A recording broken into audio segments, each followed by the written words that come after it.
Assalamualaikum warahmatullahi wabarakatuh. Perkenalkan, nama saya Rizky Abdul Rahman. Pada kesempatan kali ini, saya akan memaparkan beberapa komponen-komponen komunikasi massa, yaitu proses komunikasi massa melibatkan komponen-komponen yang sama dengan unsur-unsur dasar komunikasi antar pribadi, yakni komunikator, pesan, komunikan, saluran, dan efek. Namun, dalam prosesnya, saluran komunikasi massa melibatkan sejumlah besar orang, baik dari unsur komunikator, lebih-lebih lagi komunikan. Halayak komunikasi massa tersebar luas dan bersifat heterogen.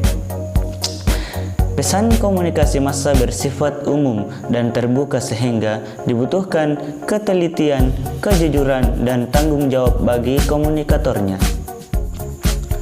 Adapun komponen-komponen utama komunikasi massa dapat dibedakan atas sumber, pesan, media, halayak, gatekeepers, dan efek. Sumber atau komunikator, sumber utama dalam komunikasi massa berupa lembaga atau organisasi atau orang yang bekerja sama dengan fasilitas lembaga atau orang organisasi. Lembaga media dimaksud dengan berupa perusahaan penerbitan surat kabar atau majalah, stasiun radio dan televisi, dan lain sebagainya. Yang kedua, pesan.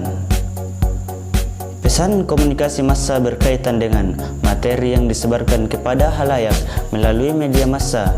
Pesan media massa dapat diproduksi dalam jumlah yang sangat besar sehingga dapat menjangkau audiens yang sangat banyak.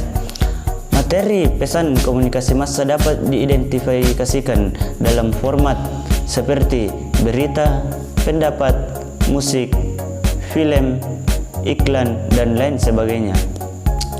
Menurut Wright, ciri pesan komunikasi massa adalah sebagai berikut. Yang pertama, publik. Pesan komunikasi massa umumnya bersifat terbuka yang dimaksud untuk halayak umum atau publik. Yang kedua, rapid. Pesan komunikasi massa dirancang untuk mencapai halayak luas dalam waktu singkat dan simultan. Yang ketiga, transinden. Pesan komunikasi massa dimaksudkan untuk memenuhi kebutuhan segera dikonsumsi sekali pakai dan bukan untuk tujuan yang bersifat permanen. Yang ketiga, saluran atau media. Media massa merujuk pada sarana atau peralatan yang digunakan untuk menyebarluaskan pesan komunikasi massa. Media massa dituntut untuk dapat memikat perhatian halayak. Yang keempat, halayak. Halayak media massa merupakan sarana penyebaran pesan-pesan yang komunikasi massa. Halayak media massa adalah orang-orang yang membaca surat kabar, mendengarkan radio, menonton televisi dan film, serta menggunakan internet. Halayak media massa tidak berada dalam satu tempat tertentu, tetapi tersebar secara luas dan jumlah yang sangat banyak. Yang kelima, gatekeepers. Gatekeepers berfungsi menyaring pesan-pesan yang diproduksi media massa. Mereka adalah para editor, wartawan, penyunting, dan sebagainya.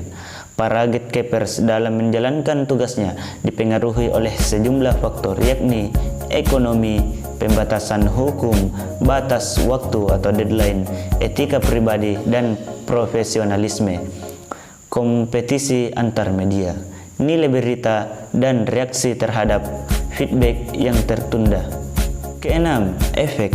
Efek komunikasi massa berkaitan dengan dampak atau hasil yang diperoleh dari mengonsumsi media massa.